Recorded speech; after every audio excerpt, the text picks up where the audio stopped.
Le linguiste Michel Bréal, dans Quelques mots sur l'instruction publique en France, écrivait « Parmi toutes les nations du monde, la France présente le spectacle d'un peuple qui a pris son propre passé en aversion.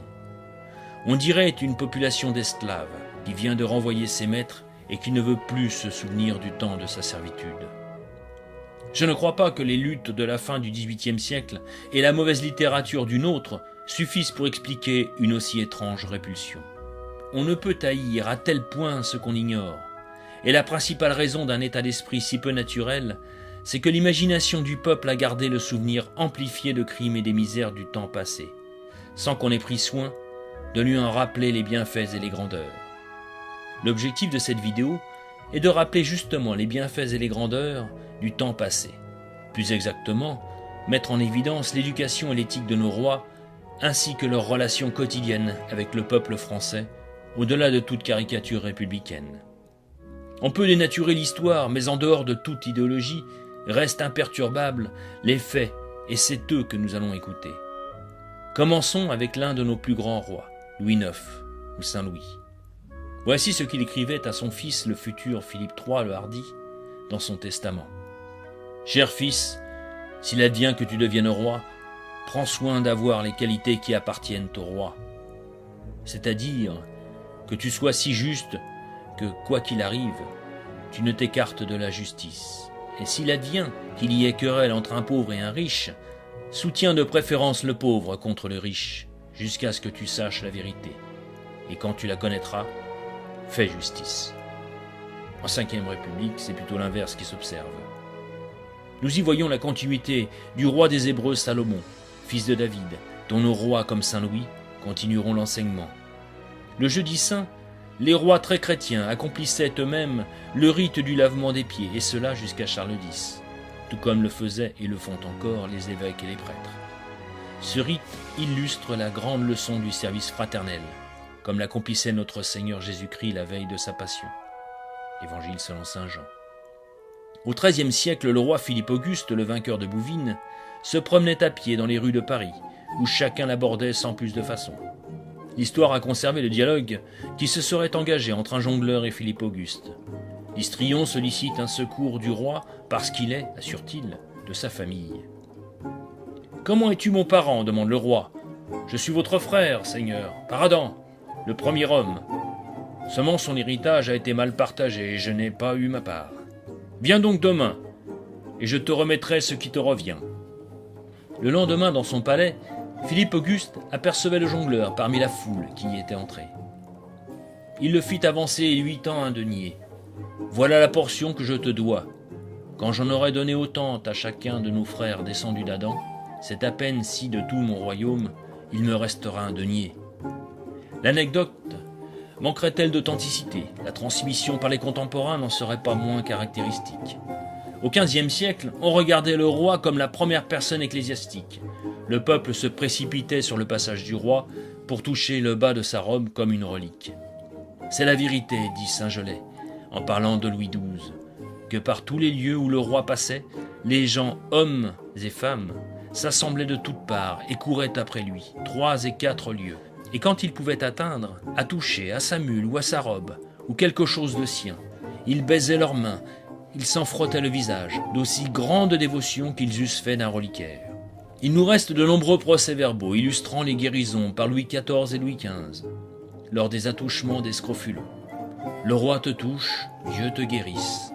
En 1664, on lit sous la plume du légat pontifical, à Paris le cardinal Chigi. On voit le roi de France accomplir ce prodige non seulement dans son royaume, mais dans les États étrangers. Ainsi, quand le roi Jean le Bon, ce qui voulait dire Jean le Brave, demeura prisonnier à Londres, après Poitiers, comme François Ier détenu à Madrid après Pavie, Anglais et Espagnols s'empressèrent de profiter de la bonne fortune qui mettait parmi eux un personnage dont les mains effaçaient les maladies. Quel beau, quel émouvant témoignage du prestige acquis par la monarchie française dans l'Europe entière. Dès la fin du XIe siècle, Guibert de Nogent opposa la simplicité et la bonhomie paternelle des rois de France à la hauteur et au faste des souverains étrangers. Dans les rois de France, dit-il, brille une modestie toute naturelle. Il cite à leur sujet la parole de l'Écriture qu'ils font revivre. « Prince, ne t'exauce pas, mais sois parmi tes sujets comme l'un d'entre eux. Le palais des premiers Capétiens était ouvert à tout venant et ne se distinguait d'une mesure bourgeoise que par les dimensions. L'Anglais Walter Map y entrait comme les autres et le roi, Louis VII, l'aborde en disant « À votre prince, en parlant de la cour d'Angleterre, il ne manque rien, chevaux de prix, or et argent, étoffes de soie, mets recherchés, il a tout en abondance. À la cour de France, nous n'avons que du pain, du vin et de la gaieté. » L'ambassadeur vénitien Michel Suriano s'exprimait ainsi en 1561. « Les Français ne désirent pas d'autre gouvernement que leur roi. De là vient l'intimité qui règne entre le monarque et ses sujets, qu'ils traitent tous en compagnons. » Cette grande familiarité, note Michel Suriano, rend, il est vrai, les sujets insolents, mais aussi fidèles que dévoués. Opinion que confirme Robert d'Allington, secrétaire de l'ambassadeur anglais auprès d'Henri IV. Les rois de France sont affables et familiers, plus qu'il ne convient, écrit le diplomate anglais. Mais c'est la coutume du pays.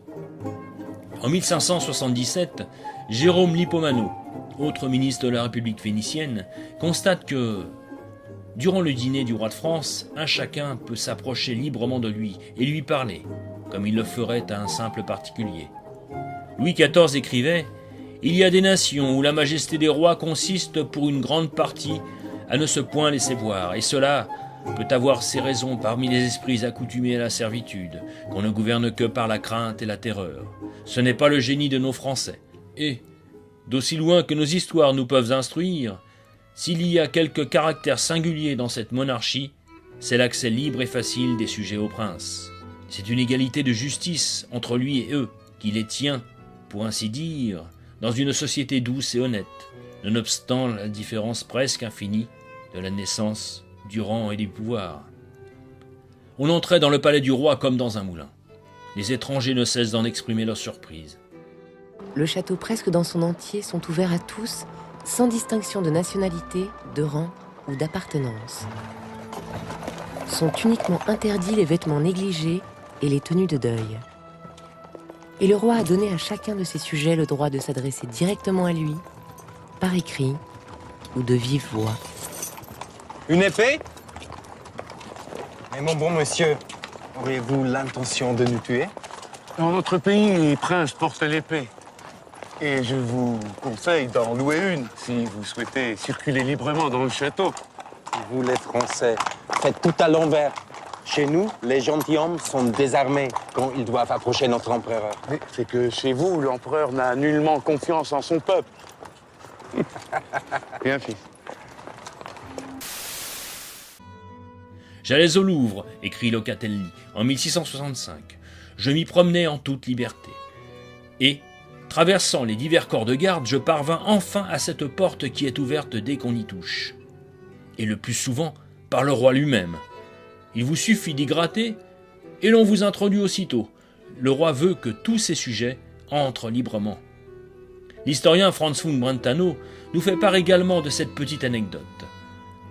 L'un de mes confrères de la presse parisienne se rendit à l'Élysée et demanda au concierge de voir le président de la République.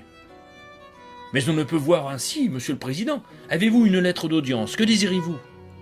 « Je désire voir le président. » Le concierge, bon enfant, proposa au visiteur de l'introduire auprès du secrétaire de l'Élysée. Et il s'en alla annoncer au secrétaire cet inconnu qui, sans aucun autre motif, voulait voir le président de la République. « Ce doit être un fou !» s'écria le secrétaire. « C'est très dangereux. Dites-lui qu'il m'écrive pour me demander audience. » Sous la monarchie absolue, un chacun pouvait aller voir librement le roi Soleil en son palais du Louvre ou en son château de Versailles. Sous notre libre démocratie, j'avais projeté d'aller offrir mes hommages au président de la République et je ne suis même pas parvenu jusqu'à son secrétaire. En 5e République, rien n'a changé. Essayez d'aller voir le président comme jadis on allait voir le roi à Versailles et vous verrez comment vous serez accueillis. Néanmoins, cette particularité de la monarchie française consistant à laisser le peuple approcher le souverain sans contrôle trahit une réelle confiance établie entre le peuple et le roi. Une confiance forgée depuis des siècles. On est loin de l'image caricaturale du peuple français subissant quotidiennement la tyrannie des rois. Dans notre ère républicaine, qui n'ont de démocratie que le nom, tout hérissé d'encombrants conformismes et de multiples règlements derrière quoi le moindre détenteur de la plus minime parcelle d'autorité est heureux d'abriter son insolence ou sa marque de petit tyran, l'on a à peine à concevoir la franche bonhomie, la liberté familière de nos rois. Si un citoyen victime d'une injustice s'avisait d'aborder le président à sa promenade ou de le relancer jusque dans ses appartements de l'Élysée pour en demander réparation, il serait saisi par des agents, conduits au commissariat de police et livrés aux tribunaux pour lèse-majesté. Nos rois étaient plus accessibles, ce qui faisait dire à Bonald « Quelle haute idée nos pères ne devaient-ils pas avoir de la royauté, puisqu'ils respectèrent des rois qui mouraient au milieu d'eux, dépouillés de tout l'éclat qui les environne aujourd'hui. » L'anglais Evelyn, qui voyageait en France en 1652, mandait dans son pays. Les Français sont la seule nation d'Europe qui idolâtre son souverain. Les ambassadeurs vénitiens notent, en leur fameuse dépêche, « Les Français respectent tellement leur souverain qu'ils sacrifieraient pour lui tous leurs biens. On connaît le vers de Racine. Pour être aimé sans peine, il suffit d'être roi. » Et le passage de Bossuet, « Un bon citoyen aime son prince comme le bien public, comme le salut de l'État, comme l'air qu'il respire, comme la lumière de ses yeux. » Rappelons aussi ce que Louis XV enseignait à son fils, le dauphin de France, après la victoire de la bataille de Fontenoy en 1745. Voyez ce qu'il en coûte à un bon cœur de remporter des victoires. Le sang de nos ennemis est toujours le sang des hommes. La vraie gloire est de l'épargner. Ce même Louis XV, jugeant inhumain l'invention d'explosifs, acheta le silence du joaillier grenoblois Antoine Dupré en lui versant une pension de 2000 livres. On est loin d'Hiroshima et Nagasaki, au nom des démocraties et des droits de l'homme. Von Wiesin visita la France en 1778 et dit « Le dernier des ramoneurs est transporté de joie quand il voit le roi. » À la veille de la Révolution, sur la route de Paris à Versailles, ce sont des cris de « Vive le roi » qui commençaient à 6 heures du matin, se continuaient sans interruption jusqu'au coucher du soleil. Ils se répétaient en tout lieu et sous toutes les formes, se glissant partout. Avec quelle intensité la nation entière ne fit-elle pas éclater son affection lors de la maladie de Louis XV? Et c'est Voltaire qui dit « Le danger du roi émut toute la France. Les églises furent remplies d'un peuple innombrable qui demandait la guérison de son roi, les larmes aux yeux. » Et même, lorsque nos rois subissaient la haine et la barbarie de certains de leurs sujets, fanatisés par quelques émeutiers et professionnels de l'agitation, leur comportement face à ces épreuves restait digne. Ce fut le cas de Louis XVI, qui écrivait ces paroles sages dans son testament, alors qu'il savait qu'il allait être exécuté par les révolutionnaires. « Je pardonne de tout mon cœur à ceux qui se sont faits mes ennemis, sans que je leur en ai donné aucun sujet. Et je prie Dieu de leur pardonner, de même que ceux qui par un faux zèle, ou par un zèle mal entendu, m'ont fait beaucoup de mal. Je recommande à mon fils, s'il avait le malheur de devenir roi, de songer qu'il se doit tout entier au bonheur de ses concitoyens, qu'il doit oublier toute haine et tout ressentiment, et nommément tout ce qui a rapport au malheur et au chagrin que j'éprouve. » Son fils en question était le jeune Louis-Charles de France, qui aurait dû devenir Louis XVII après son sacre. Il fut remis entre les mains du révolutionnaire Antoine Simon. Ce dernier, prenant un malin plaisir à martyriser et humilier le jeune prince. Un jour, alors qu'il l'humiliait devant ses amis de beuverie, Simon lui demanda « Que me ferais-tu, Capet, si tes amis te délivraient et si tu devenais roi de France pour de vrai ?» Et alors cet enfant, qui n'avait même pas 10 ans, imposa le silence et le respect à tout le monde en répondant « Je vous pardonnerai ». C'est ainsi que ces deux grands rois martyrs, le jeune âge du second n'excluant pas la grandeur, se vengeaient de leurs bourreaux par leur invincible pardon. Bref, nous pourrions encore alimenter de nombreux faits montrant cette amitié du peuple avec nos rois, et nous vous invitons à ouvrir les chroniques perdues dans les archives et quelquefois dans les greniers.